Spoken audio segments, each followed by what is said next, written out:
Good morning.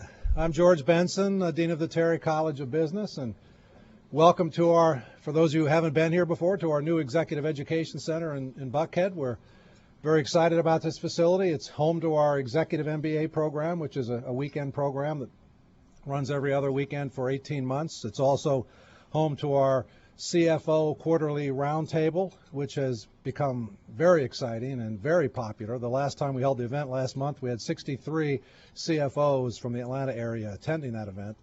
It's become very special. Also home to our Directors College, a program we do for members of corporate boards or prospective members of corporate boards. That event is coming up again in June. The last event we held here, we had 50 directors from all across the United States here for the program. It's also going to be home to our new executive program for financial planning certification. It's a program we will be beginning this May. Tom Couch, the director of our program, is here. I saw Tom earlier. Tom, where are you? Right here. Yeah. Tom, if you're interested in getting certified for financial planning or know anybody else, Tom is the man to talk to, or talk to me and I can connect you with Tom down the road. Also later this spring, we'll have our Alumni Awards Dinner right here in this facility. If you haven't had a chance to tour it yet, please don't hesitate to do so after the event today. We have the better part of 3 floors here. We have beautiful tiered classrooms downstairs that hold about 60 students, all the latest technology, offices, boardroom, seminar room, interview rooms, breakout rooms upstairs. So please look around. Got a spectacular room in the back here that does all the technology for this entire center if you'd like to stick your head back in there later today also. Our sponsors, as always, I want to let you know who they are, and we thank them very much for helping to make this possible. We have 2 media sponsors. The first is Public Broadcasting Atlanta, and we're pleased that Harriet Hoskins Abrahall is with us again. Harriet, it's always a pleasure to see you. And Milton Clipper is here today. Milton is the President and CEO of Public Broadcasting Atlanta. It's Milton, it's good to see you again also. Harriet, you sometimes have a announcement. I see a microphone in your hand. Go ahead. Never resist the temptation. I haven't talked about local productions lately, but I thought that with such a good Georgia crowd here, you might be interested in hearing what we're doing as a miniseries for television, and maybe you can help us. The series is called Atlanta Road Trip A Day Away, and it's unusual places to visit within a 2-hour drive of Atlanta. And we've got a slew of them, including an Elvis museum and a train museum and a place where cars appear to go backwards and so on. But we're not sure we have all we need, especially if we want to extend the series. So if anybody knows of unusual spots within a 2-hour drive, of course Athens is within a 2-hour drive. I believe we have 1 location there already. Please let me know. The series starts in June. Thanks. Harriet. Thank you, Harriet.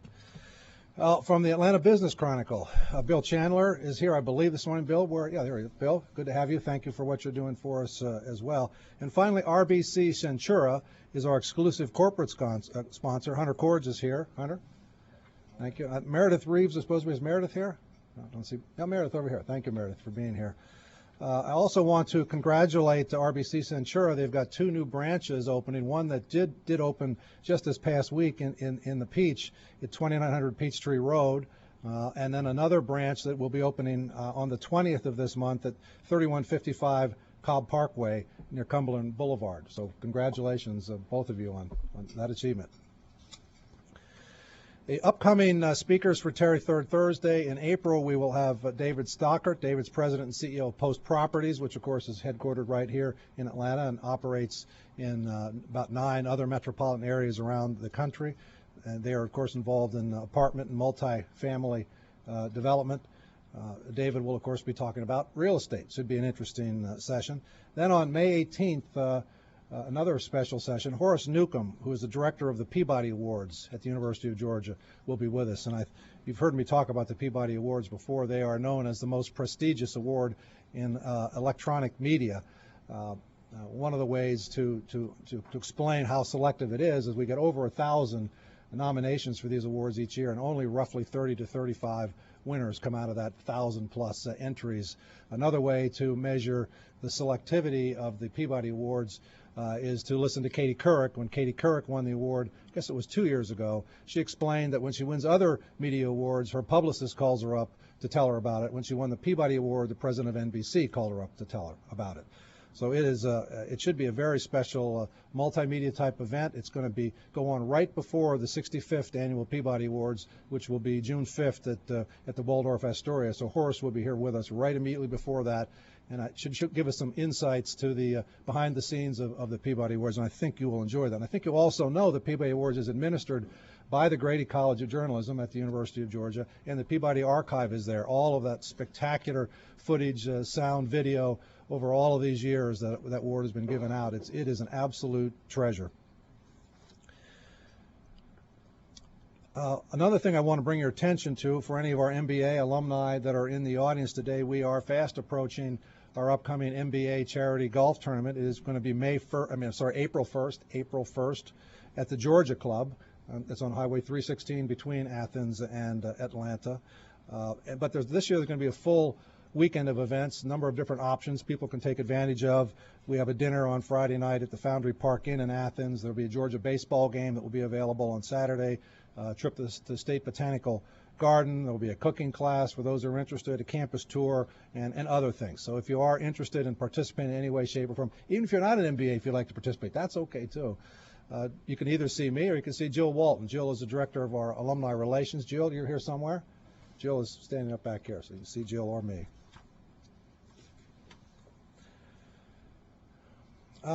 Finally, just 2 or 3 quick little bullets. Our faculty are doing incredibly well, and I just received notice just a couple of days ago that one of our faculty in economics, David Mustard, Associate Professor of Economics, has just received the very prestigious Richard Russell Undergraduate Teaching Award, which is a university-wide award and goes to very, very few individuals. And we're very proud of David. He's excellent, not only teacher in the classroom, but also scholar in terms of the research that he publishes, often quoted in the paper, and you may have seen his name from time to time. My congratulations to David. Then we've also been hiring some wonderful young faculty. One of them, Tina Carpenter, in our accounting department, was just recognized by the American Accounting Association in their auditing section as having the top dissertation of the year award. And I wanted to congratulate Tina Carpenter as well, and just let you know that the strength of the faculty that we have in place at the Terry College is quite remarkable at this point in time. Finally, I thought it appropriate to mention the golf team today. The golf team, if you go to their website, got 8 players listed. 5 of those players are in the Terry College.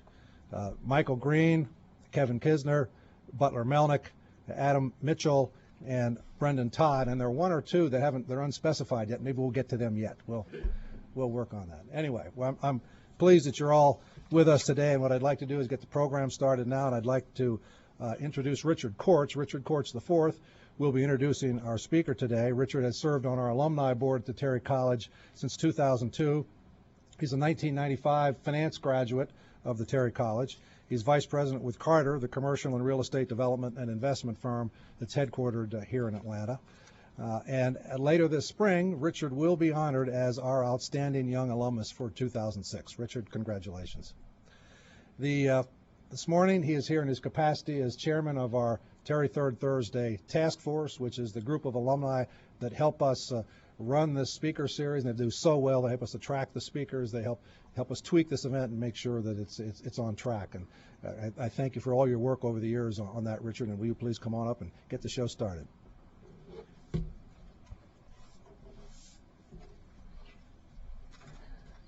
Thank you, George. I kind of tease my fellow board members and say the list of alumni that were going to be recognized must have been pretty small for my name to get up there. But this morning, it's my pleasure to introduce Walt Driver, our speaker. Walt began his term as president of the USGA in February. Furthermore, Walt recently began what I'll call Chapter 2 of his business career as the Southeastern Chairman of Goldman Sachs here in Atlanta. Both of these new responsibilities come on the heels of a very long and successful career at King & Spalding, where for the last 6 years he was served as the firm's chairman. And I thought it would be kind of timely to read you a little quote from the most recent issue of the Inside the USGA that talks about Walt's career at King & Spalding. Inside his office sits a 200 pound fire hydrant, it serves as a symbol for the individual who occupies this office, as well as the occupational hazards. Next to the hydrant is a plaque that reads, "Being the chairman of King and Spalding is like being the only hydrant on a block full of dogs." So I think that gives Walt a unique opportunity to run both a law firm and an organization like the USGA.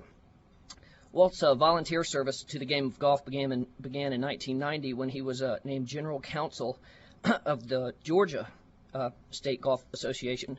This ultimately led to his being named General Counsel of the USGA. 2 years later, he was appointed to the Executive Committee of the USGA. He has served as their treasurer and since 2002 a vice president. Walt is active in a number of golfing organizations and golf clubs here in the United States as well as abroad, and I think we're going to have to check his bag because he might be in violation of the 14 club rule. Fortunately for us, Walt calls his home course Peachtree Golf Club here in Atlanta. Walt is just the third Georgian to rise to the presidency of the USGA, following Reg Murphy and Fielding Wallace.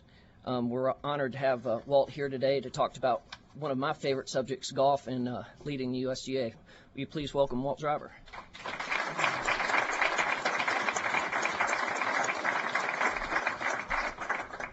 Thank you very much. It's nice to see some old friends here, people from my new place at Goldman, people from King and Spalding. Harriet, I don't know you, but I don't think that word, calling that you had a slew of something, was your first vernacular for where you grew up. That may be a local concept here about having a slew of something. There's Scott's. All right. Let me tell you a little bit about the USGA and the world of golf. I'll talk to you a little bit about the equipment issues, which is something that impacts the game significantly, and also the U.S. Open, and then I'll have questions.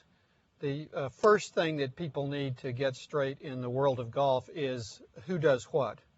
And there are multiple organizations in golf. This is not like tennis where you have the USTA as the only organization in tennis. So you need to understand what each organization does.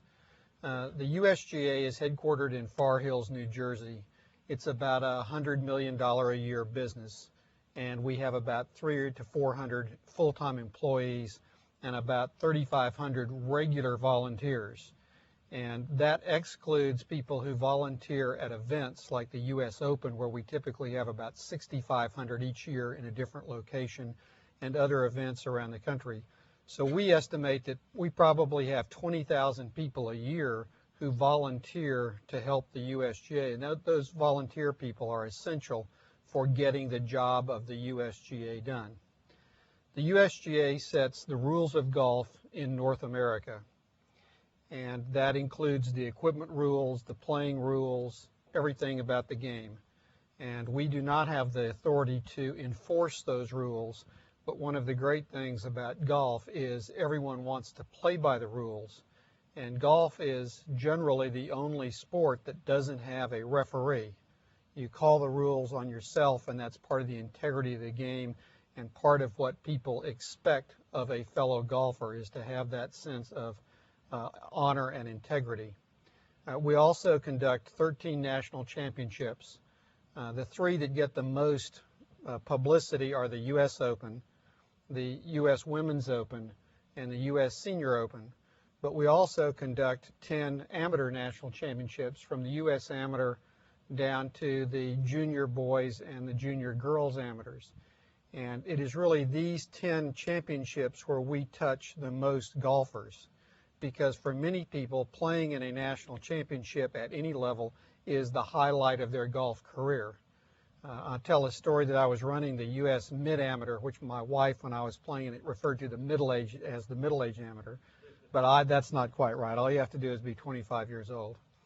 And this fella came up to me after the dinner and said, "Thank you very much. This is a wonderful event, and I'm happy to be here." And I said, "Oh, great. Happy to have you. How'd you play today?" And he said, "Oh, I shot 81. And I said, "No." I said, "Well, maybe you'll do better tomorrow." And he said, "You don't understand." He said, "I've tried to qualify for the USGA events since I was 16 years old. I'm now 38, and I've tried every qualifier that I was eligible for. And this is the first one I've ever made. He said, this course is too hard. I'm not that good. I can't break 80 tomorrow, and I'm going to go home as the happiest man in the United States because I was here. So that's the kind of golfer that we also try to reach through our amateur championships. We conduct turf grass research. We are active participants in the Audubon Society and a lot of environmental issues that are going to be more and more important to golf as water, the use of chemicals and other things become progressively more important. We have a very fine grants program where we give about $5 million a year to try to make golf more affordable and accessible to people who cannot otherwise play golf. This tends to be focused mostly on youth programs. Eastlake here is one of our grants, in fact, one of our largest grants, a very successful program run by initially Tom Cousins and now Ray Robinson. But we give these grants all over the country, usually where there is a local champion who can run the program. Because what we've found is giving money to people, however well-intentioned they are, does not matter unless there's someone there who's going to be with the kids, build those connections with the kids, and keep the kids involved and keep them coming back. That's the key to any good youth program, whether it's in golf or anything else. So that's kind of a view of the USGA. We're a nonprofit organization. From a business school standpoint, it's a very interesting organization because we have an executive director, but we also have an executive committee of 15 people. And it's not really like a typical corporate board because the people are very active. They get out and they conduct their own committee assignments, and they go out, if you will, into the field. It takes about 45 days a year minimum to be on the executive committee. I haven't told everybody this, Dustin, don't tell people at Goldman, but they're telling me I'll spend 100 to 110 days this year doing this. So this is not your typical volunteer board of being on the local charity. It's a very active concept. Now, that's the USGA. Another organization in golf is the Pga of America, and that is the group, the organization of your local club pros. John Gehring from Peachtree is one of the stars in the Pga of America. And the Pga of America and the USGA get along very well, but we have different missions. The Pga of America's job is to promote and enhance the position of its members, the PGA professionals at their local clubs. They also conduct the PGA Championship and the Ryder Cup. And that's kind of the PGA in a nutshell. A different organization entirely is the PGA Tour, which conducts the weekly tour events that play in different places all over the country. And there, I think you should think of that as a very refined trade union for the players. Its job is to make money, make sure the players have good tournaments, increase the revenues, promote the entertainment value of those events as they go around the country. And that's what most people identify with as golf, because that's when you turn on the TV on Sunday afternoon, the PGA Tour event is what you see on television. They elect to follow the rules of golf as put forth by the USGA, and they're very happy to have us establish those rules. If you are the PGA Tour, in my view, the last thing you want to do is get into the rule-making business, whether it's playing rules or equipment rules. You want to have somebody else do that for you so you don't have to make decisions that impact your players either negatively or positively. There are a number of other organizations in golf. Meade Grady from Peachtree is in the Club Managers Association.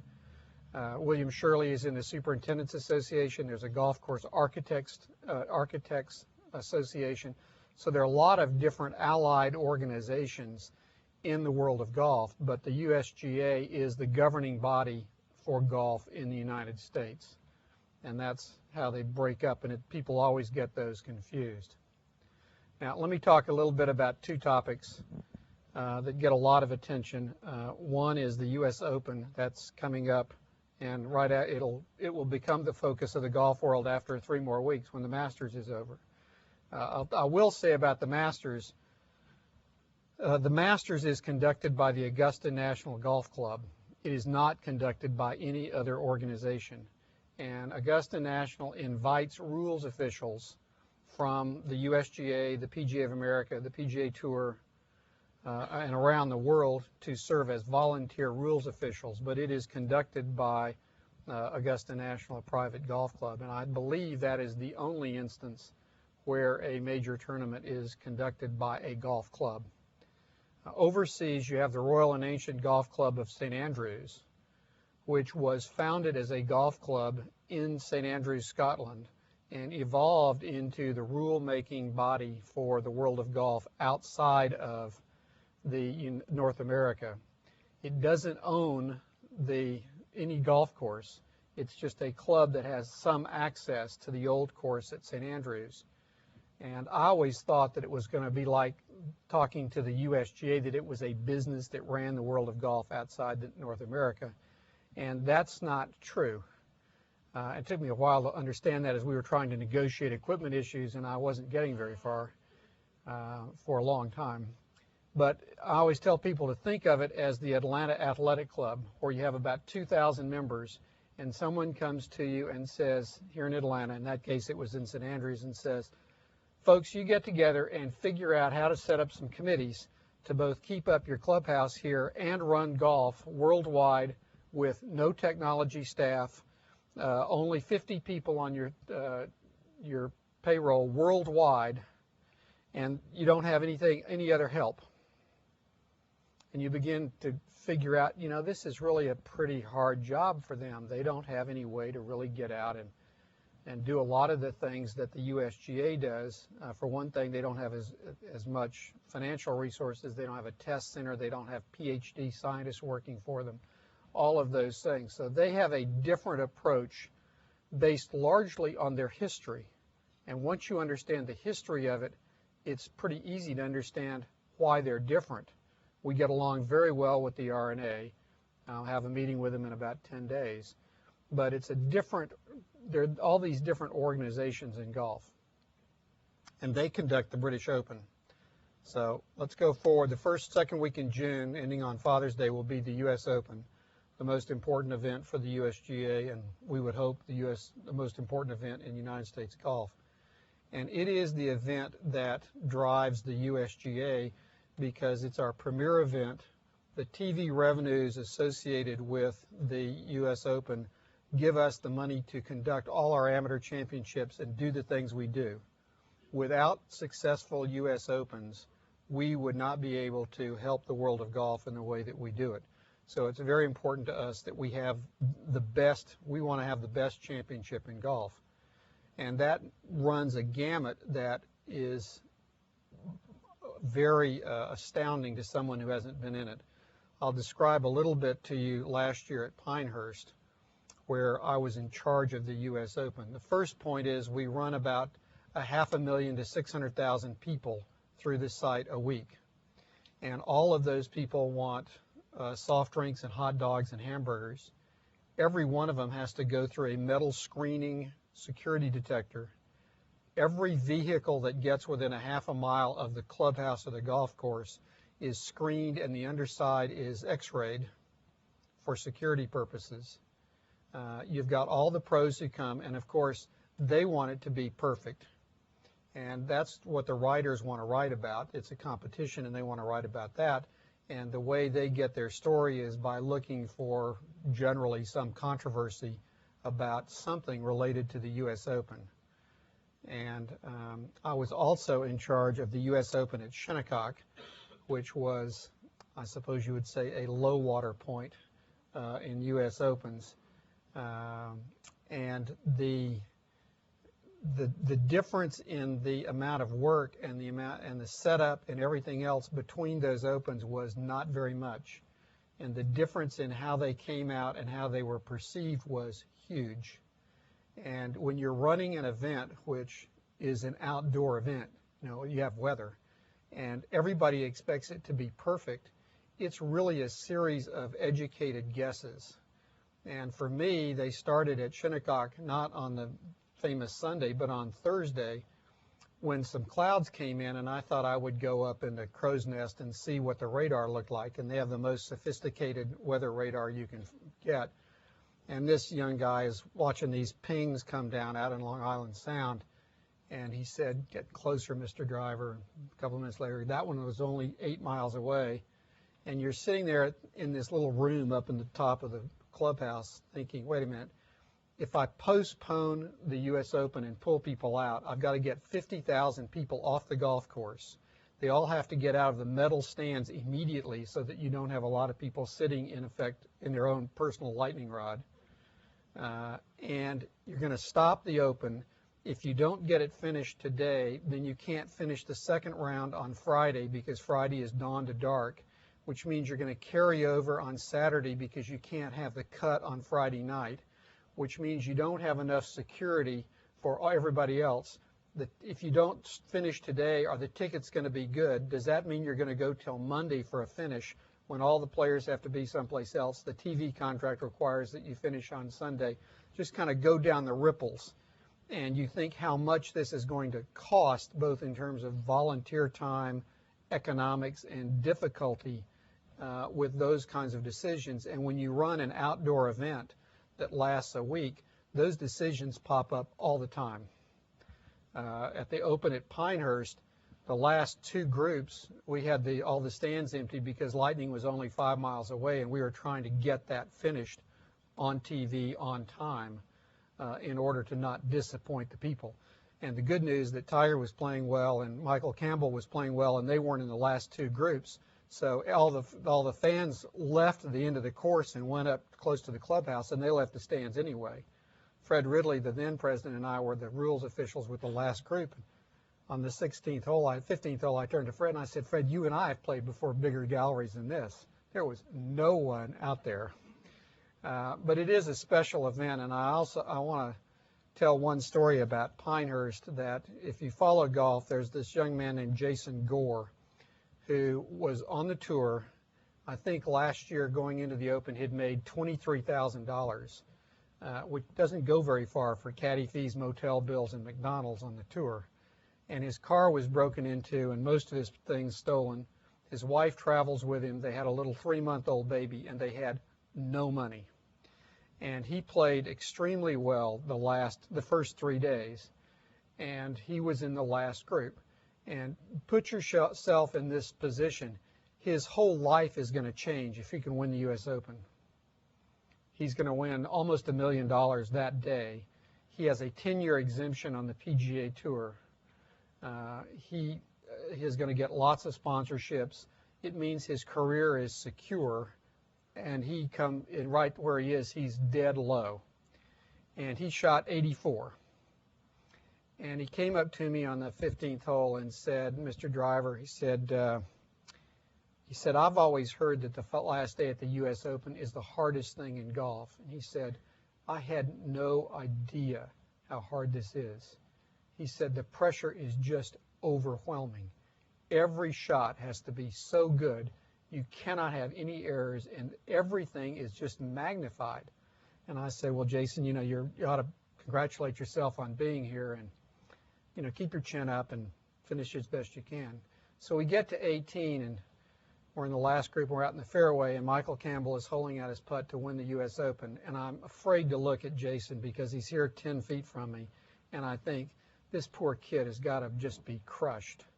I mean, this was unbelievable as an opportunity for somebody who was really toward the bottom rung.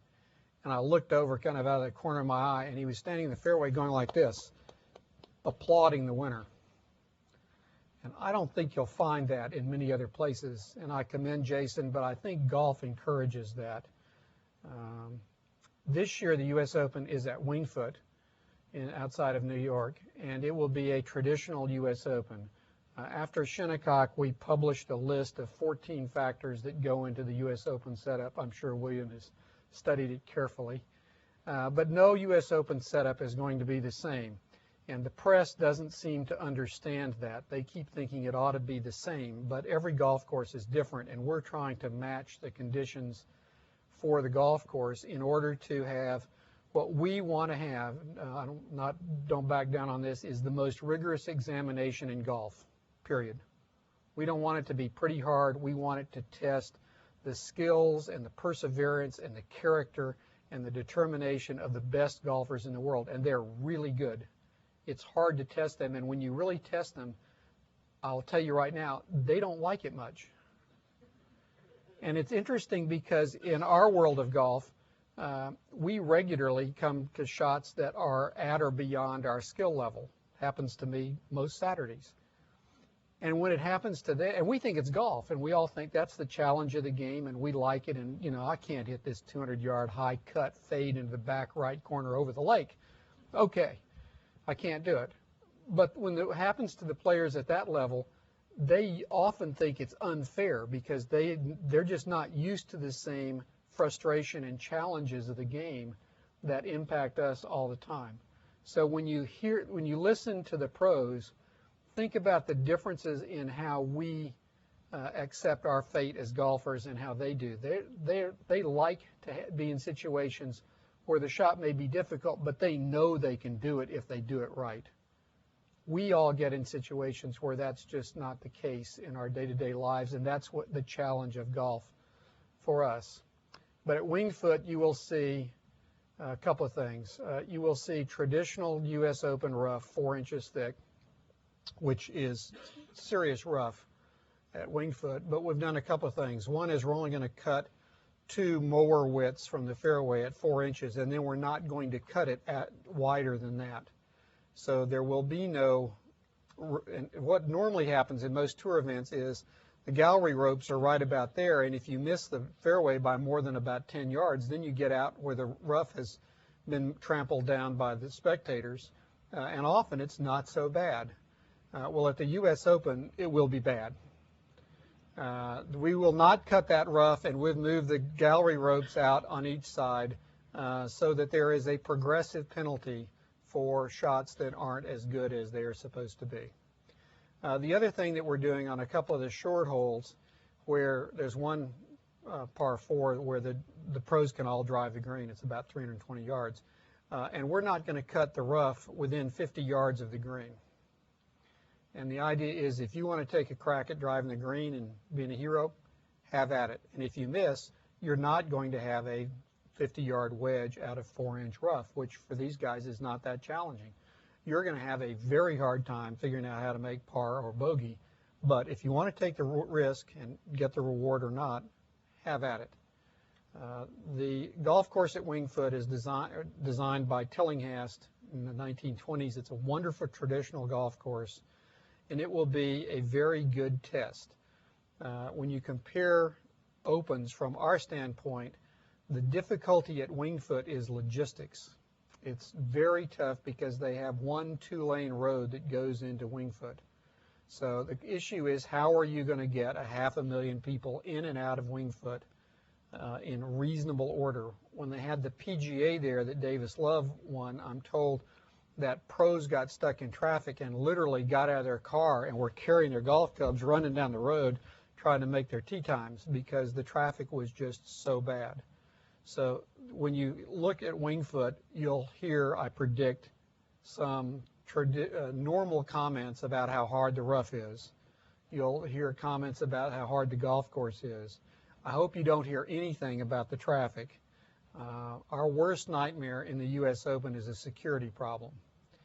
We had an offsite about 1.5 years ago, and I asked people to write down what is the worst thing that can happen to us at the U.S. Open, and that's a security problem. You would just never recover from not being able to protect the people who came out to watch and protect their safety. And we do everything we can do to do that. Last year at Pinehurst, we had every spare state trooper, every state and every local policeman within 100 miles were all on duty 18 hours a day for a week. We get federal help for security, and we're doing everything we can to address those security concerns, which, as much as we all don't like it, are a part of life in having a big public event with international TV. So I'll come back and answer questions about the U.S. Open. Let me talk a little bit about golf equipment And for the golfers in the room, this is a topic of constant debate. And I will tell you that I've got a library that whenever my children don't know have anything else to give me, they give me a golf book, which they know is safe. And it goes back, and in the 1920s and 30s, there are writings, particularly from Bernard Darwin, who was a great English writer of golf. And the articles he wrote are identical. They use the same words to raise the same issues that people raise now. This is not a new issue in the world of golf. It seems particularly relevant today, but if you go back and study the game has constantly evolved in technology.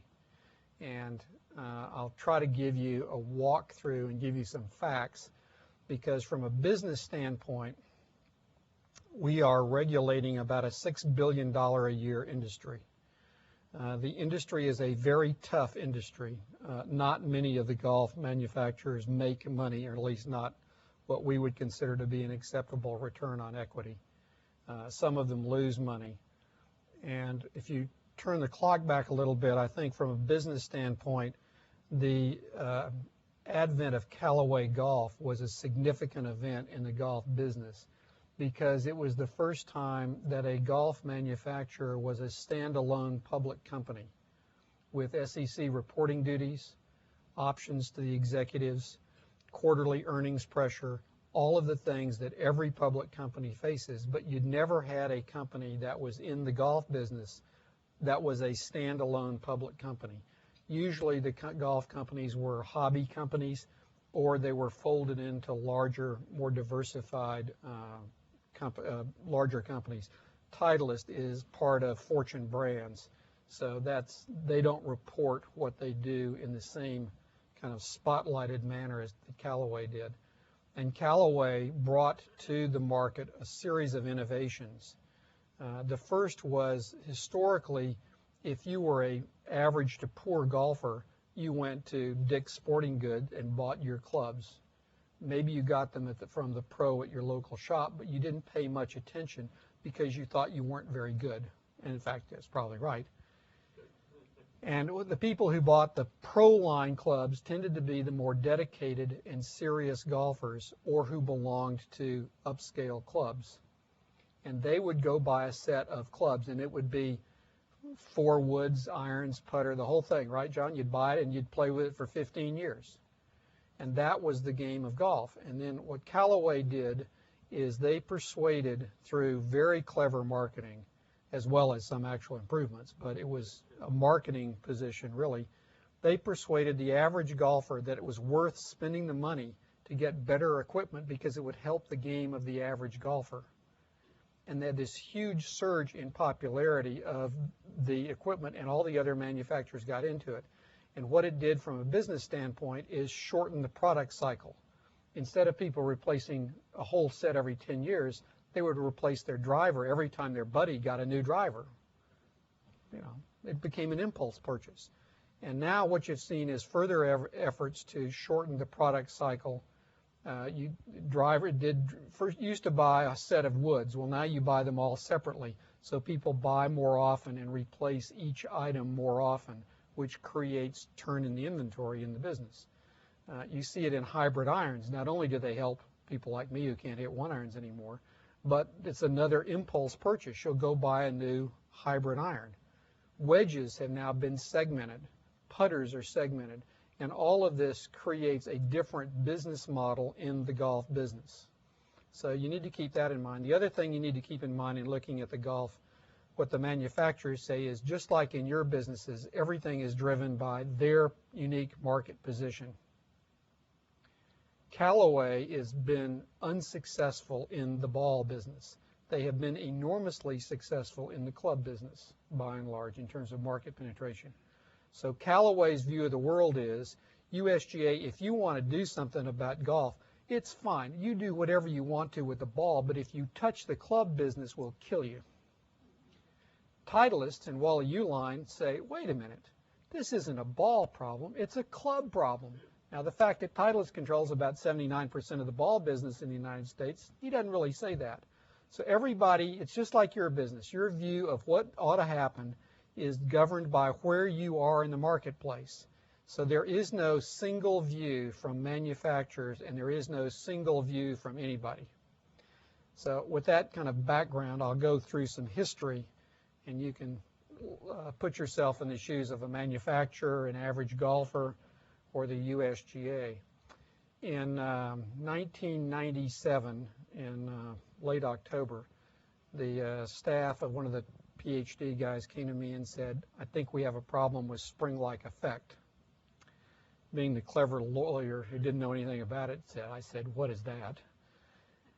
And the rules have a long-term, there's been a rule since the mid-70s that prohibits making a golf club that has the effect of a spring in the head. You cannot use a mechanical contrivance to advance the ball. You have to do it with skill and, in effect, a dead instrument. And what had happened was, as people started building larger club heads, they switched to using titanium, which allowed them to build larger club heads without getting it too heavy. They could have lightweight, large club heads. And we believe that it was inadvertent. But what happened is, as the club heads got bigger, the faces got bigger, and the titanium would actually give a little bit and act like a trampoline, which violated the rule of having a spring-like effect. And so the question was, what are we going to do about it? And at the time, there had been about 6 million drivers sold within the rules, and people were playing those in good faith, and what are you going to do? So the USGA decided that we would enforce the rule. We were not going to make drivers non-conforming that people had purchased in good faith and damage the reputation of the manufacturers who had made them in good faith. But we were going to draw the line at the amount of spring-like effect that was then in the market. And that added about 12 yards of distance to the distance off a traditional persimmon club. And we did that because we thought that was an equitable place to go, even though our preference philosophically would have been to go back and take that performance out. But they were in the market, and we didn't want to do that. So we announced that limit, and that created, in my memory, the first time when the manufacturers, particularly Callaway, remember this was Callaway's bread and butter as a club manufacturer, attacked us aggressively in the media. The USGA had always been kind of like the local symphony board or something. You know, you put on the symphony, everybody likes it. Some people like the music, some people don't. But nobody comes after you in that way. And actually, Callaway came after us with guns blazing, and it got to be very personal. I had some really unpleasant meetings with Ely Callaway, who up until then had always been very cordial to me because his family was the Callaway Gardens family, and King and Spalding had represented them for years, and we had all these ties, and the gloves kind of came off in the middle of that. So that was the first issue on distance, was how much spring-like effect you're going to let into the ball, into the club, and where are you going to draw the line, and what are you going to do to the products that have been sold and the products that are in development. About the same time, one of the golf ball manufacturers came to us and said that they were going to predict that there would never be any kind of, that after, in 5 more years, every ball made would be a solid ball. And for those of you who are golfers, go back 15 years ago when you had 2 kinds of balls. One was the ones we call the rocks, which were solid balls. They would go forever. You never knew how far they were going to go, and you couldn't stop them once they started, but by God, they would go a long way. And then you had wound balata balls, which was what were played by the elite players in the game. And everybody knew that the rocks went a whole lot further than the balata balls, but the good players wouldn't play the rocks because they never knew when they were going to stop. They would hit a long iron to a par 3, and it would land on the green and run for 30 yards over the green, which was unacceptable. They'd rather have a ball that was shorter. So at the time, the elite ball was about 15 to 18 yards shorter than the rock. And the question was, if this prediction is true and the elite player is going to gain the 15 or 18 yards simply by switching from one type of ball to another, what should we do? And if you drew the line at where the elite ball was at the time to hold the elite player, it made every solid ball then made non-conforming. That was about the low 70% of all the golf balls made would be non-conforming and illegal. So in sales terms, how do you go to Alan and say, guess what? We're concerned that maybe Tiger Woods is going to pick up 18 free yards by switching to a different kind of ball. And because we're concerned that that might happen, we're going to roll all the balls that you buy for $18 a dozen as opposed to $40 a dozen and make those non-conforming. And we're going to make all those manufacturers who manufacture a particular type of ball have to retool and reinvent their entire product because we're concerned that this might happen in the future. And we debated it and thought, and my view personally was, I'm going to have to get up as the lawyer and sell that, and that's a hard sell. And in addition to that, what you've done is, in an antitrust capacity is you've made a rule that protects one manufacturer and requires every other manufacturer to change their product. And we decided that we wouldn't do that. And sure enough, what happened is the Balata balls became history. Every elite player now plays with a solid ball, multi-layer construction, and they all picked up 15 or 18 yards simply because it's a different type of ball. And the cover technology now is such that they can play with that ball. And there's an important thing to realize when you hear this debate is that the older generation, I'll use Jack Nicklaus because he's outspoken about it, he grew up playing with a Balata ball, and he wants to go back to that game that he knew and learned to play with. If you went to the tour now and pick somebody, Charles Howell from Augusta, he never played with a Balata ball. His whole career has been with this equipment. And if you went back to a Balata ball, he would be irate because you are penalizing a skill set that he has developed to play with the modern equipment. And when you talk to the younger pros, they are adamant against any, what in the term would be called rollback, because they believe it would penalize their competitive position. If you learn to play with a given set of rules and equipment and somebody changes those in the middle of your career, they feel strongly and probably correctly that half of the people on the tour would be helped and half the people would be hurt. And they don't know which half they're in, and therefore they're opposed to it because life right now is pretty good. Let's put it in economic context here. The tour has prepared projections, and I don't know what the actuarial assumptions are. I think they're probably very aggressive. But their projections are that if you turn pro at age 25 and you're in the top, I think it's top 50 for 20 years, you don't win majors, you're not Tiger Woods, but you're out there for 20 years in the top 50, and then you play 15 events for 5 years on the Champions Tour, your retirement fund vesting in the Tour Retirement Fund. This is completely independent of money won, endorsements, anything else. This is a private retirement fund, investment fund that the Tour runs, is when you are 55 years old and you've had a 30-year career. You ready? $73 million for you. Now, I think that's probably pretty wildly aggressive in their actuarial studies and their assumed compound interest rates. But if it's half of that, so if you're Charles Howell and somebody, Jack Nicklaus, says, guess what, we want to change the game to go back to the game that I remember, and you're Charles Howell, you think, now, tell me why I want to change the game to go back to where it was when you were my age, when it might upset this absolutely golden goose that I'm riding. So there are a lot of, my purpose is not to take particular sides, but to illustrate to you that there are a lot of different opinions in a very complex issue.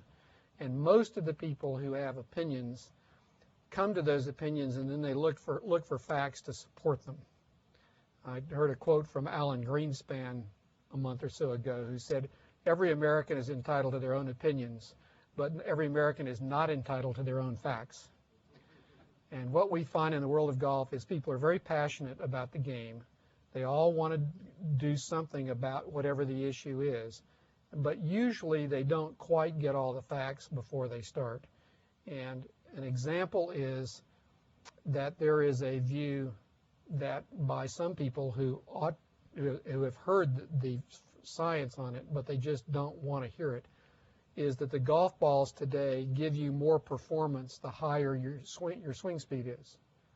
Their theory is that if you're Tiger Woods and can swing 125 miles an hour, you get more out of the equipment than if you're Lauren Roberts and can swing 100 miles an hour. Well, guess what? Not true. Dead not true. Every mile an hour of swing speed produces 2.1 yards of distance on a straight linear line. So everybody gets the same performance for your skill level. And the other point, which kind of gets, I think, overlooked in all this, of people who want to restrict the benefits to high skill players, fast, long players, is what kind of sport do you want to have where you are going to decide at what level of skill you're going to penalize the athlete? If you run a 10 flat 100, you have to wear weighted track shoes to make it a little more even.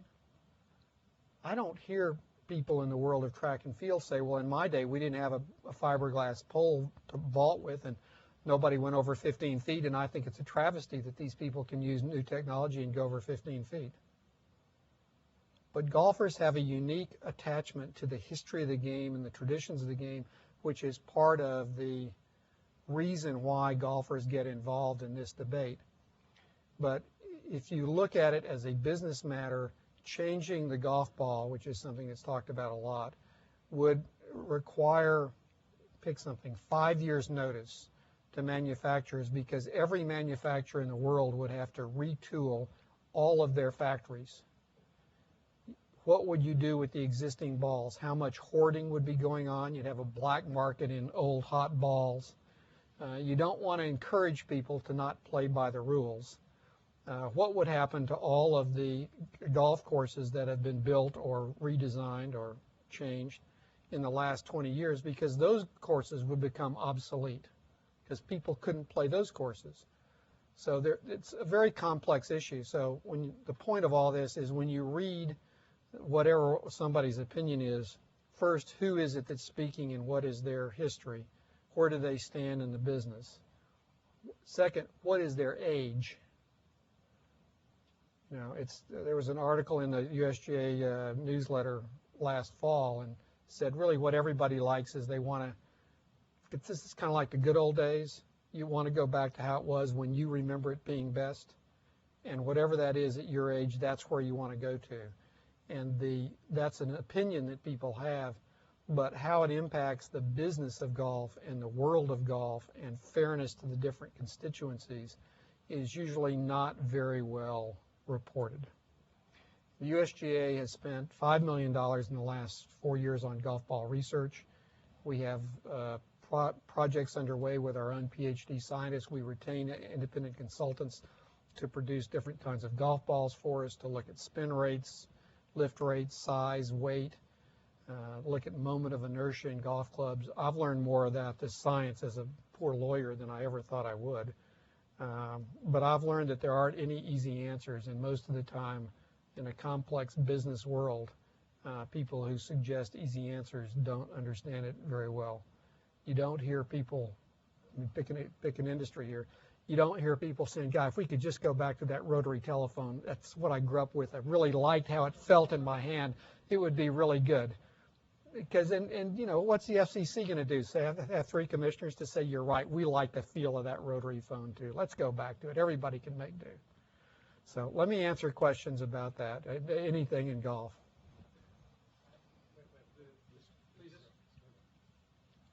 We need you to use microphones. We are archiving this for the website. It will be available tomorrow at noon.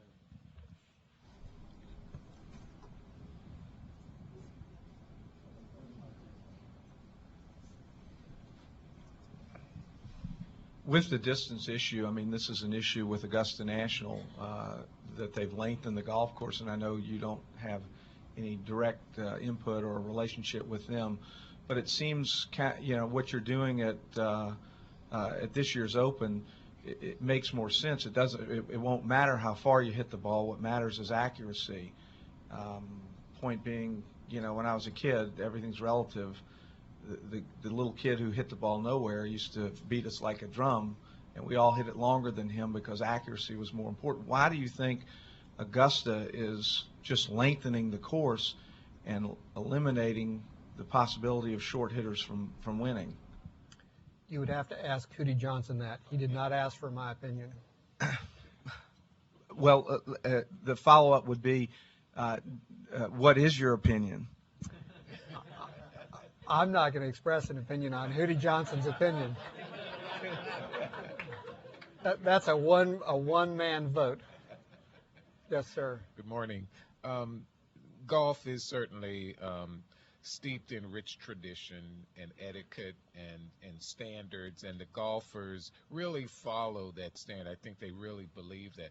But what about, it seems as though there's a change in the fans, in the galleries, and how do you deal with that? Is that good for golf, or is that changing the way that whole aura about golf?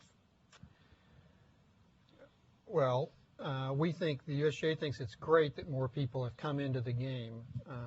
That really was part of the impetus for the grants program, because we saw that Tiger Woods would come, that he would be very popular, and that we needed to try to make golf, as we said, affordable and accessible to all these young people who would see Tiger coming along and want to get involved in golf. And that's what we've spent now, $55 million as seed money on these programs. And we try to make sure all of those programs educate the participants about the rules and the history and the character of the game, and to build life skills as well as golf. You do get a little different mix of people. I think the rowdiest bunch I've seen was at the Open at Bethpage. And I believe the New Yorkers trained for that event by attending Rangers games. I had a few run-ins with people where I told them they had to let people actually hit the ball before they started screaming at them. And I learned a few new colorful expressions. I thought my education was complete, but it wasn't. So there is a trade-off there, but I think that the growth of the game is a good thing, that people will appreciate the courtesies to the players and the other people, and it will all even out. You get the same thing, at Phoenix at the 16th hole, where they get 40,000 people and they drink beer all day, and apparently it's just a crazy atmosphere. But the people love it, and they come to see golf, and as long as they let the players compete at the high level and respect the game, I think it's good. Walter, how does the USGA go about determining a site selection for the U.S. Open? Well, we start about 10 years in advance. We're working now. We started working last year for the 2013 Open. And what we find is that there are probably not more than 20 courses in the United States that can host a U.S. Open. You have to have the facilities to get the 500,000 people in and out. You have to have a city that is willing to supply about $1 million worth of police and security protection. At Olympia Fields in Chicago, 3 days before the Open, the Cook County officials told us that they'd be happy to do what we talked about, but it would cost us an extra $500,000. And you either do that or you don't have the Open in Chicago. So that's what we did. The golf course has to be of sufficient difficulty to test the best players in the game. We try to rotate the U.S. Open sites geographically as best we can, but in some cases it's difficult because, for example, U.S. Open is the third week in June. In the southeast, it's very hard to grow Bermuda rough to U.S. Open height by the third week in June, and you're really at risk for not having a U.S. Open quality venue.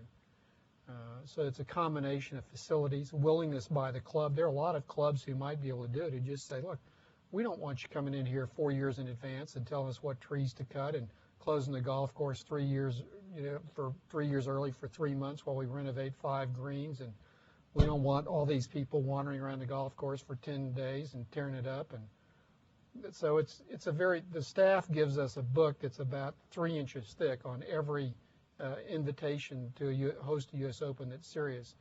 And we go through all of it. I visit every U.S. Open site before they're even considered, talk to the local people, see what kind of support it would be. An example would be the country club in Brookline has expressed some interest in hosting another U.S. Open. And what the Pga of America learned in the Ryder Cup is the town of Brookline is a pain to deal with. They don't like the traffic. That's hard for them. It's a little village.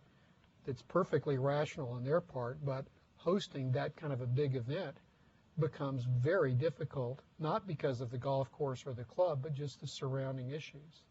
So there are all kinds of things like that. I'm sorry.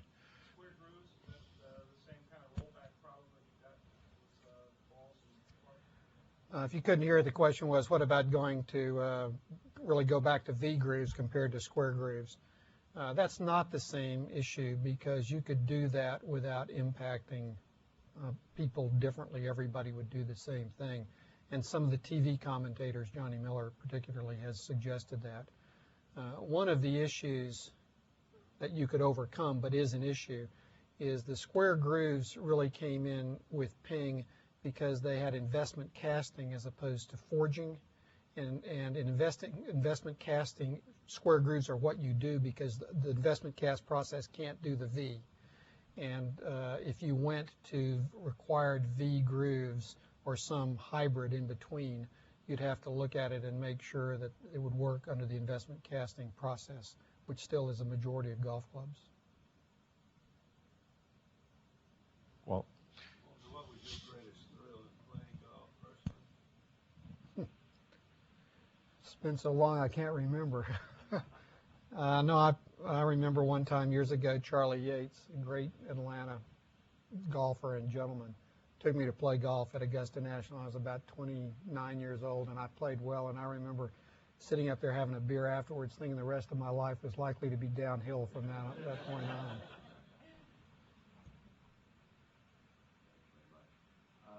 talked about the U.S. Open being the premier event, and that 2 years ago was the sort of the low water mark. And I'm assuming you were alluding to the fact that such a great traditional golf course got such a horrible review. And in part, I know part of that was a weather-related issue, but part of it also was the technology issues you were referring to. And we've got so many great golf courses in the Rota, that U.S. Open Rota, that appear to be going to be outdated if we don't put some slowdown or elimination of where we're going from here. And I wanted to get your comments about what's going to happen to the U.S. Open and the courses they play at if we don't start putting some limitations on the technology. We only have another 3 hours here. Well, first, U.S. Open courses have always been outmoded. That's happened since the first day at the Newport Golf Club and Myopia Hunt and everything else. This is not a new issue. Second, that issue had nothing to do at Shinnecock. Shinnecock was set up to set up a U.S. Open. Let's go back. We go in. I've already been to Wingfoot 3 years in a row. I know where every rough cut is. I know they have instructions on how to do everything. So you don't change it based on any short-term issue. You can't do that. You can't just decide, well, hey, let's move this fairway over here, even though we've been growing it here for 3 years. So you don't change based on that. Shinnecock was due to a weather change that the learning curve for me personally is that if you host a championship that's on the seacoast, you are much more subject to weather variation. You've seen it at Pebble Beach, at Shinnecock. The RNA saw it at Carnoustie. If you set up a golf course that's hard, to be very difficult expecting normal weather, and you get abnormal conditions, it's functionally unplayable. And that's what happened at Pebble Beach in '92, and that's just a risk in an outdoor sport. But we wish it hadn't happened, and with any luck, it won't happen again. There are a lot of ways to host opens at golf courses.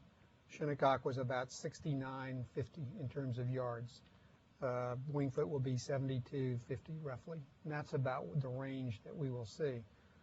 But it does mean that golf courses that are 6,500 yards just can't be competitive. But they probably couldn't host an Open anyway, because if a golf course was built in an era when you had 6,500 yard golf courses, they don't have enough room to get 500,000 people there.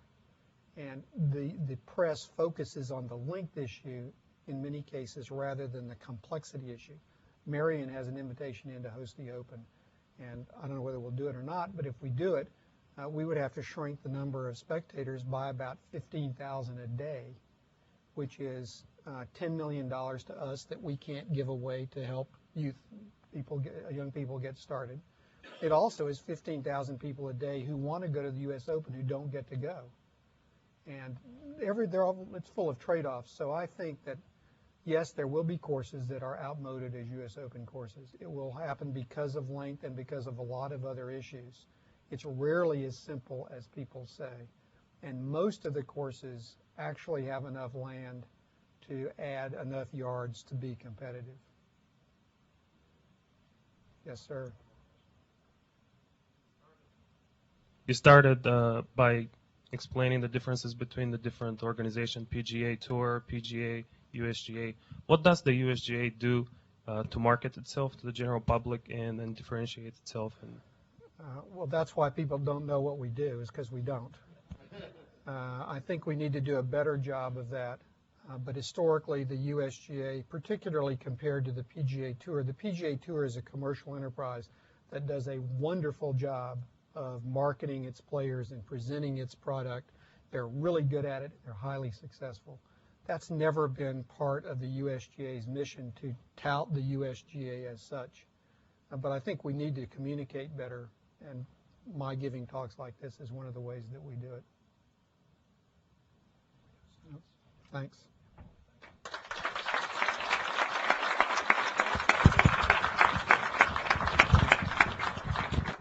What an interesting job, what a fascinating job, what a complex job, what an opportunity that Walter has over this next year. I'm very envious, Walter. If you need an assistant of any kind, or if you'd like to be dean of a business school for a year or two, we can work out a trade. Our wives can talk to each other. Let's do that. Thank you for being with us. If you come back up just for 1 second, we have a small gift for you. This is not a can of paint. It looks like a can of paint, but it actually is a golf shirt, and it's our Terry Third Thursday golf shirt. Only goes to speakers at this event. I don't even have one. Well, thank you very much. Yes, wait, one more thing. This is a piece of crystal that I hope you will take home and enjoy. Good. Thank you very much. Thank you for being here.